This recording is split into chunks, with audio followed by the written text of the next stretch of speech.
cross. That is also very important. ஆகவே தான் இந்த சிலுவை மரணத்துக்கு இயேசு போவதற்கு முன்பாக கூட யோவான் புத்தகத்தில் 11வது அதிகாரம் 49வது வசனத்திலிருந்து 52வது வசனம் வரைக்கும் வாசித்து பார்த்தீங்கன்னு சொன்னால், அந்த வருஷத்து பிரதான ஆசாரியனாய் இருந்த காய்பா என்பவன் என்ன சொல்லுகிறான்னு சொன்னால், அந்த இடத்துல கூடியிருந்தவர்களுக்கு முன்பாக ஒரு வார்த்தையை தீர்க்க தரிசனமாக சொல்லுகிறான்.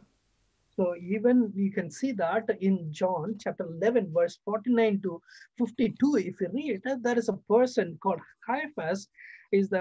He also prophesied about this about Jesus Christ. அவன் சொல்லும்போது சொல்லுகிறான், ஜனங்கள் 50வது வசனம், ஜனங்கள் எல்லாரும் கெட்டு போகாதபடிக்கு ஒரே மனுஷன் ஜனங்களுக்காக மரிப்பது நமக்கு நலமாயிருக்கும் என்று நீங்கள் சிந்தியாமல் இருக்கிறீர்களா என்று சொல்லி கேட்கிறான். He's asking the question, you do not realize that it's better for you that one man die for the people than that the whole nation perish. இப்போ இந்த காய்பாவை குறித்து வாசிச்சோம்னு சொன்னால் அவன் ஒரு தீர்க்கதரிசி கிடையாது. If you read about the Caiaphas, the high priest, he is not a prophet. ஆனா வசனம் சொல்கிறது 51வது வசனத்திலே, அவன் சுயமாய் சொல்லாமல் அந்த வருஷத்து பிரதான ஆசாரியனான படியினாலே இயேசு யூத ஜனங்களுக்காக மரிக்க போகிறார் என்றும், அந்த ஜனங்களுக்காக மாத்திரமல்ல சிதறியிருக்கிற தேவனுடைய பிள்ளைகளை ஒன்றாக சேர்க்கிறதுக்காகவும் மரிக்க போகிறான் என்றும் தீர்க்க தரிசனமாய் சொன்னான் என்று எழுதப்பட்டிருக்குது. And verse 51 and 52, if you read, he says, he did not say this on his own, but as high priest that year he prophesied that Jesus would die for the Jewish nation, and not only for the nation, but also for the scattered children of God, to bring them together and make them one. அதாவது கிறிஸ்து மரிக்க வேண்டும் என்கிற தீர்க்க தரிசனத்தை உரைக்கிற அளவுக்கு அவன் ஒரு தீர்க்கதரிசி அல்ல. ஆனால் அவன் பிரதான ஆசாரியன் என்கிற அந்த பொறுப்பில் இருந்தது நிமித்தமாக அவனுடைய வாயிலிருந்து வந்த அந்த வார்த்தைகள் ஒரு தீர்க்க தரிசன வார்த்தையாக அமைந்து விட்டது. அவ்வளவுதான்.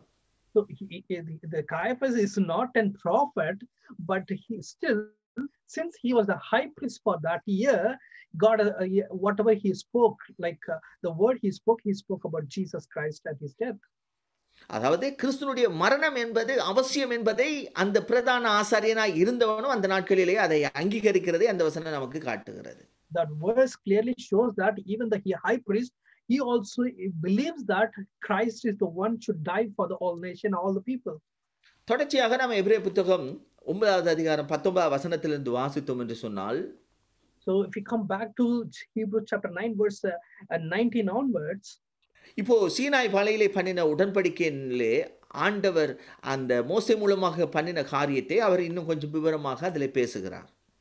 So in those verses you can see that what was happened in the Mount of Sinai, how God spoke and gave the promise.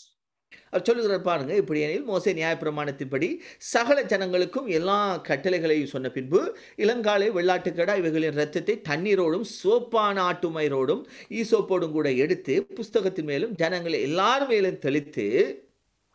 Verse 19, when Moses had proclaimed every command of the Lord to all the people, he took the blood of calves together with water, scarlet wool, and branches of hyssop, and sprinkled the scroll and all the people.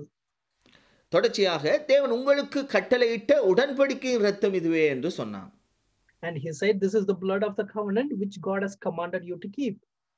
தொடர்ச்சியாக நீங்க 21வது வசனத்திலிருந்து வாசித்தீங்கன்னு சொன்னால், இவ்விதமாக கூடாரத்தின் மேலும் ஆராதனைக்குரிய சகல பனிமுட்டுகளின் மேலும் இரத்தத்தை தெளித்தான்.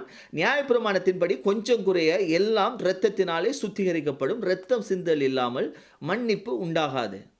Verse 21 and verse 22, if you read, it says, in the same way he sprinkled with the blood both the tabernacle of everything and everything used in it ceremonies. In fact, the law requires that nearly everything be cleansed with blood, and without the shedding of blood there is no forgiveness. இதை குறித்து நீங்க வாசிக்க வேணும்னு சொன்னா யாத்திராகமம் 24வது அதிகாரத்தில் இருக்கிற அந்த வசனத்தை தான் 8வது வசனத்திலிருந்து அதை கோட் பண்ணி தான் இந்த இடத்திலே பவுல் அப்போஸ்தலன் இதை விவரித்து காண்பிக்கிறார். Even if you want to see the more detailed explanation, you can find it in Exodus chapter 24 verse 8 onwards. That's what the verse Paul is quoting here in this place. அப்ப அவருடைய முக்கியமாக அவர் கூற வந்த சத்தியம் என்னவென்று சொன்னால், எல்லாமே அங்கே ஒரு இரத்தம் அங்கே சிந்தப்பட வேண்டியிருந்தது. இரத்தத்தின் மூலமாகத்தான் சுத்திகரிப்பு இருந்தது. இரத்தத்தின் மூலமாகத்தான் மன்னிப்பு அ கொடுக்கப்பட வேண்டியிருந்தது என்பதை அ பழைய ஏற்பாட்டிலே இருக்கிற அந்த முதலாவது உடன்படிக்கையிலும் அவசியமாக இருந்தது என்பதை அங்கே காண்பிக்கிறார். He's just showing an importance even in the Old Testament period. This is very important. Everything should be cleansed, and with the blood and without shedding of the blood, there is no forgiving. He has given the importance even in the time of Old Testament period. This is also required. இப்ப 23வது வசனத்திலே வரும்பொழுது அங்கே சொல்லுகிறார், ஆதலால் அப்படின்னு சொல்லி தொடங்குகிறார். And when we read verse 23, we can see that verse 23, therefore it starts. தொடர்ந்து சொல்லுகிறார், பரலோகத்தில் உள்ளவைகளுக்கு சாயலானவைகள். அப்போ நமக்கு தெரியும் இந்த நியாயப்பிரமாண காலகட்டத்திலே இருந்த காரியங்கள் எல்லாம் நிழலாட்டமாக அந்த ஆசாரிப்பு கூடாரம் என்பது பரலோகத்தில் இருந்ததுக்கு ஒரு நிழல் மாதிரி என்பதை குறித்து நாம் ஏற்கனவே தியானித்திருக்கிறோம். So we know that in the earlier studies we have meditated about that. Whatever they have did in the world, in the earth, the tabernacle and everything, it's a model or it's a copy that it's in the heaven. இப்போ அவர் இங்கே என்ன சொல்ல வருகிறார்னு சொன்னால், இந்த பரலோகத்தில் இருக்கிறவர்களுக்கு சாயலாக இருந்த அந்த பலிகள், சுத்திகரிப்புகள், ஆசாரிப்பு கூடாரங்கள் எல்லாமே என்ன செய்யப்பட வேண்டியிருந்தது? இயேசுனுடைய இரத்தம் இங்கே புதிய ஏற்பாட்டு உடன்படிக்கைகளை சிந்தப்படுவதற்கு முன்பாக அங்கே இருந்த காரியங்கள், நிழலாக இருந்த காரியங்கள் எல்லாமே அங்கே மிருகத்தினுடைய பலிகள் மூலமாக சுத்திகரிக்கப்பட்டது என்பதை அவர் கூறுகிறார். So what he's trying to say that whatever you see, the copies of the things that are in heaven, everything should be purified by the animal's blood. Those are the things should purify those things. அவர் சொல்லிட்டு சொல்லுகிறார், இப்போ மிருகத்தினுடைய இரத்தத்தின் மூலமாக பரலோகத்தில் இருக்கிறவர்களுக்கு சாயலாக இந்த பூமியிலே பழைய ஏற்பாட்டு, அதாவது நியாயப்பிரமாண காலகட்டத்தில் இருந்த அனைத்தையும் சுத்திகரிக்கிறதுக்கு அவசியமாக இருந்தது அப்படின்னு சொல்லிட்டு தொடர்ச்சியாக சொல்லுகிறார், பரலோகத்தில் உள்ளவைகளோ இவைகளிலும் விசேஷித்த பலிகளாலே சுத்திகரிக்கப்பட வேண்டியதாமே என்று சொல்லுகிறார்.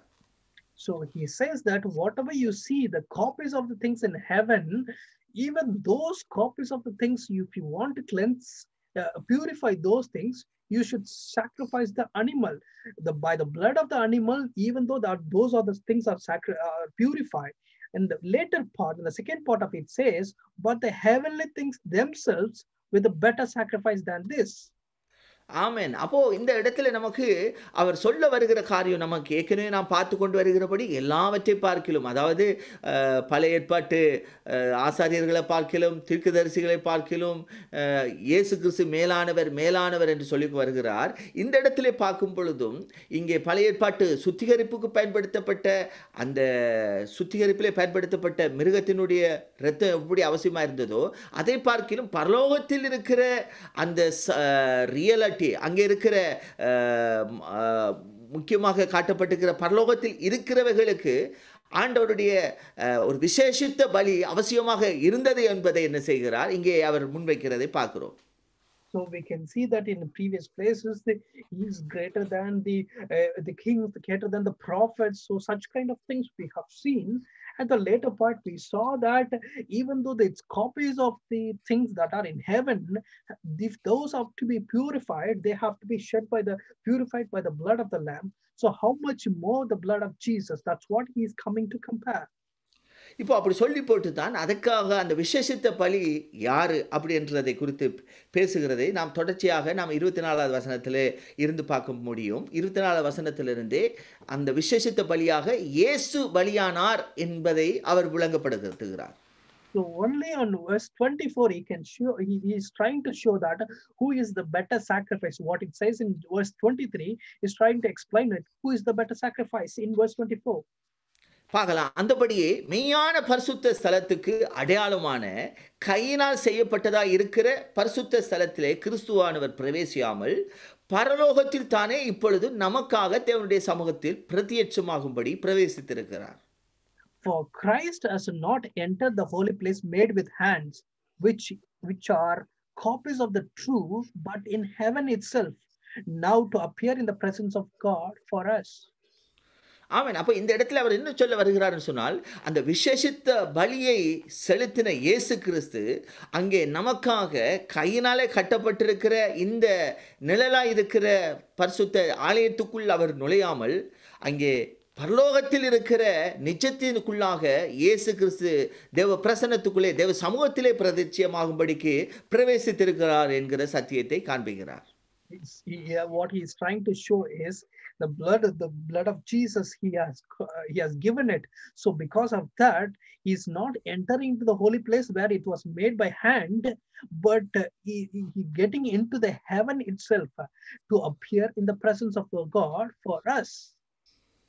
இப்போ தொடர்ச்சியாக 25ஆம் வசனத்தில் பார்த்தீங்கன்னா, ஒரு பிரதான ஆசாரியன் வருஷந்தோறும் என்ன செய்ய வேண்டியிருக்குது? பரிசுத்த ஸ்தலத்துக்குள்ளே நுழைவான். ஆனால் அவர் சொல்லுகிறார், அநேகந்தரம் தம்மை பலியிடும்படிக்கு பிரவேசிக்கவில்லை அப்படின்னு சொல்லுகிறார். அப்படின்னு சொன்னால் என்ன சொல்ல வருகிறான்னு சொன்னால், இயேசு கிறிஸ்து ஒரே ஒரு தரம்தான் சிலுவையிலே பலியாக வேண்டியிருந்தது. அது மாத்திரமல்ல, அவர் சிலுவையிலே பலியான அந்த இரத்தத்தோடு ஒரே வாட்டி என்ன செய்திருக்கிறார்? தேவனுடைய சமூகத்திலே அங்கே மகா பரிசுத்த ஸ்தலத்துக்குள்ளே நமக்காக பிரவேசித்திருக்கிறார் என்று சொல்லுகிறார். So if you read verse 25, it says, not he should offer himself often as the high priest enter into the most holy place every year with the blood for another.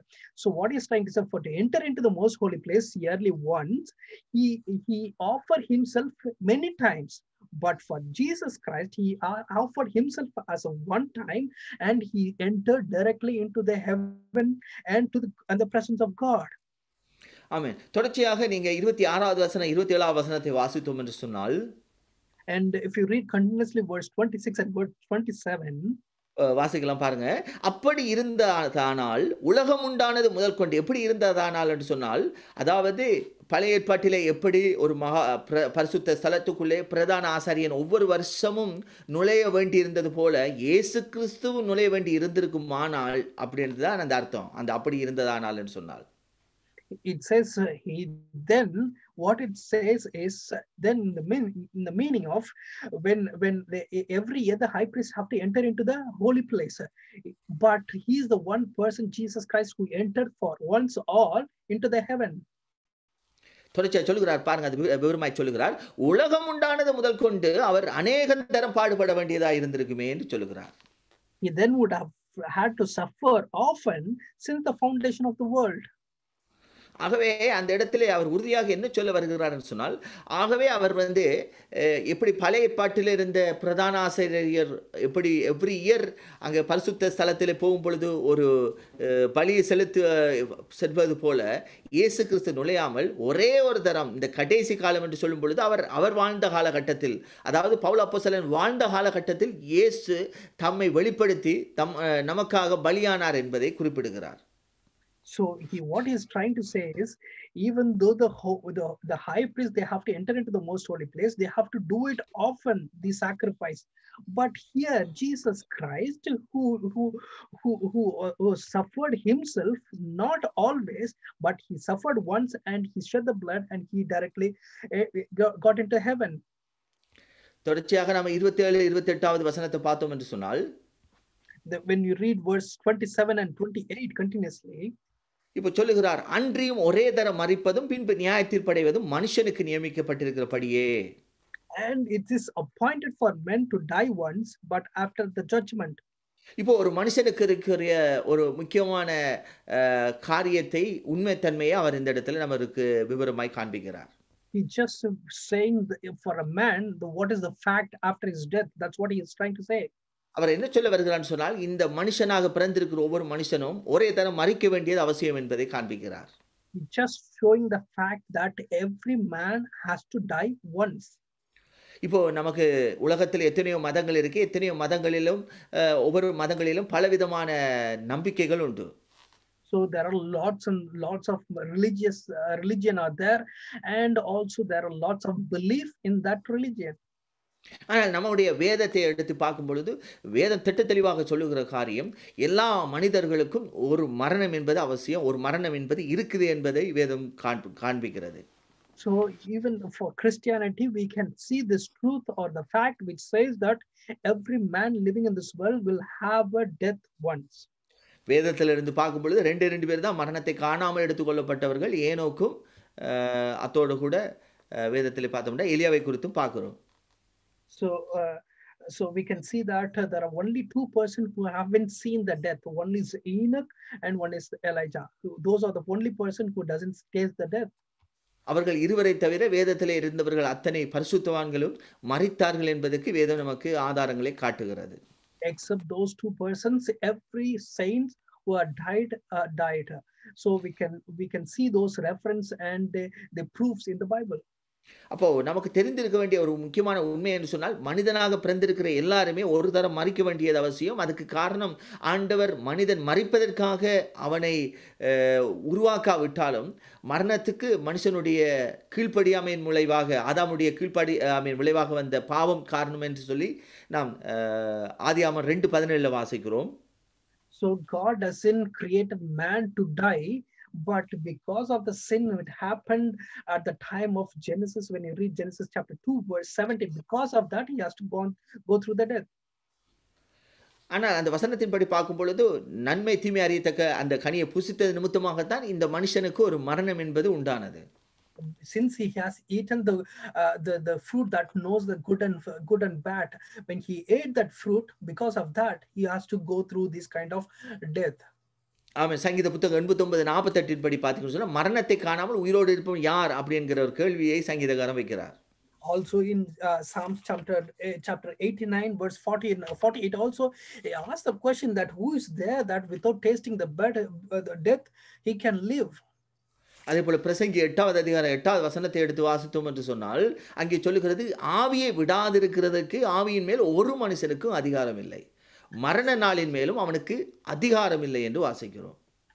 So even if you read Ecclesiastes chapter 8 verse 8, no one has the power over the spirit to retain the spirit. No one has the power in the day of death. ஆகவே அந்த வசனத்திலே இருந்து நமக்கு தெளிவாக தெரிகிற காரியம் என்று சொன்னால், இந்த மரணம் என்பது ஒரு தரம் மரிக்க வேண்டியது அவசியம். அந்த மரணத்தை குறித்து பார்க்கும் பொழுது அந்த மரணத்துக்கு மேலே நமக்கு அதிகாரம் கிடையாது. எப்போ மரணம் வரும் என்பதை நாம் நிச்சயிக்க முடியாது. அது பரலோகத்திலே நிச்சயிக்கப்படுகிற ஒரு காரியமாக இருக்கிறது. So we can see that everyone has to die once at the end, and also there is no power that man can have or overcome this death, and we don't have the time when the death will come. ஆவியை விடாதிருக்கிறதுக்கு ஆவியின் மேல் நமக்கு அதிகாரம் இல்லைன்னு சொல்லுது. ஆனால் இயேசு கிறிஸ்துவுக்கு அதிகாரம் இருந்ததுனால தான் அவர் சிலுவையிலே மரிக்கும் போது தன்னுடைய ஆவியை பிதாவினிடத்தில் ஒப்பு கொடுத்தார் என்று வாசிக்கிறோம். ஆவியை விடுகிறதுக்கு, அவர் மரிப்பதற்கு உரிய அதிகாரம் இயேசு கிறிஸ்துவிடத்தில் மாத்திரம்தான் இருந்தது. So when we read the words, no one has the power over the spirit to retain the spirit. No one has the power in the day of death.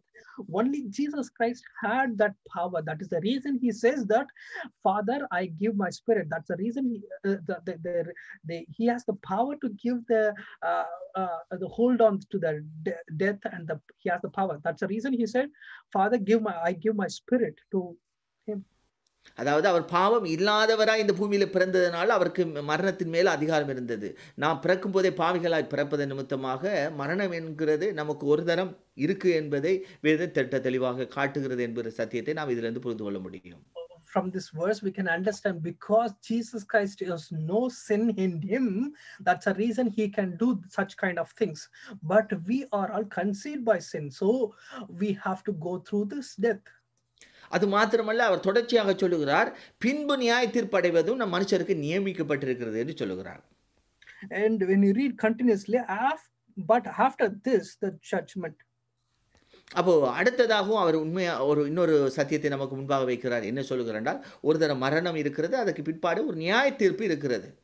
So he also saying another fact in this place. He says that first he said that every man has to die once. Second he says for every man there is a judgment.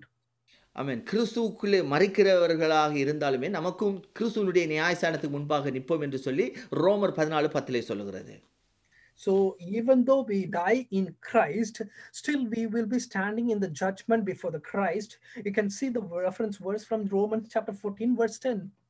ஆனால் அதே நேரம் பாவியாக மரிக்கிறவர்கள் வெளிப்படுத்தல் புத்தகம் 20வது அதிகாரம் 11-12 வாசித்தோம் என்று சொன்னால், வெள்ளை சிங்காசனத்துக்கு முன்பாக அவர்கள் நிற்க வேண்டியிருக்கும். அங்கே அவர்களுடைய கிரியைகளுக்கு தக்கதான நியாய தீர்ப்புகள் உண்டு என்று வசனம் தெளிவாக நமக்கு போதிக்கிறது.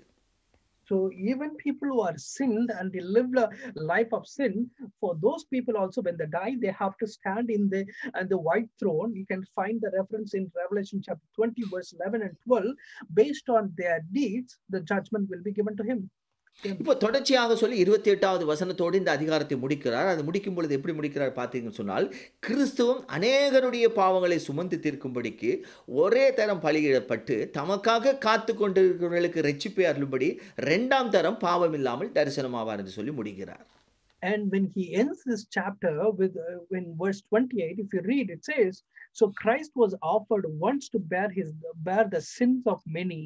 To those who eagerly wait for him, he will appear a second time, apart from sin, for salvation. அப்போ இந்த வசனத்தில் என்ன சொல்லி முடிக்கிறான்னு சொன்னால், அவர் சிலுவையிலே மரித்து அநேகருடைய பாவங்கள் என்று சொல்லும் பொழுது நம்ம எல்லாரையும் சேர்த்து நான் சொன்னபடி பழைய ஏற்பாட்டிலும் சரி புதிய ஏற்பாட்டு பரிசுத்தவான்களாக இருந்தாலும் சரி எல்லாருக்காகவும் அவர் தன்னை பலியாக ஒப்பு கொடுக்க வேண்டியிருந்தது. அந்த ஒப்பு கொடுக்கப்பட்டது நிமித்தம் வாசிக்கும் பொழுது அங்கே சொல்லுகிறது, தமக்காக காத்து கொண்டிருக்கிறவர்களுக்கு இரட்சிப்பை அருளும்படி 2ஆம் தரம் பாவம் இல்லாமல் தரிசனமாவார் என்று சொல்லுகிறார். So when it says wants to bear the sins of many, when it says many, it also says about the saints of Old Testament and the saints of New Testament people, for everyone.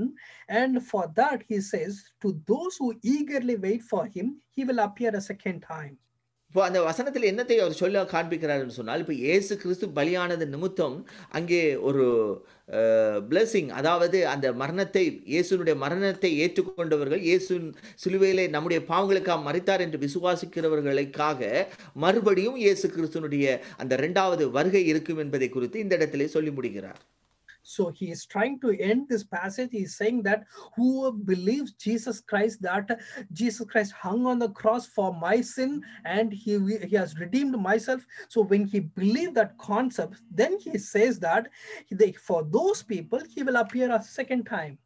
இதை குறித்து நீங்கள் 2 பேதுரு புத்தகம் 3வது அதிகாரம் 12வது வசனத்திலே வாசித்தோம் என்று சொன்னால், அதே போல பிலிப்பியர் 3:20 வாசித்தோம் என்று சொன்னால், அங்கே பார்க்கும் பொழுது வசனம் இப்படியாய் சொல்லுகிறது. So if you read first 2 Peter chapter 3 verse 12, also in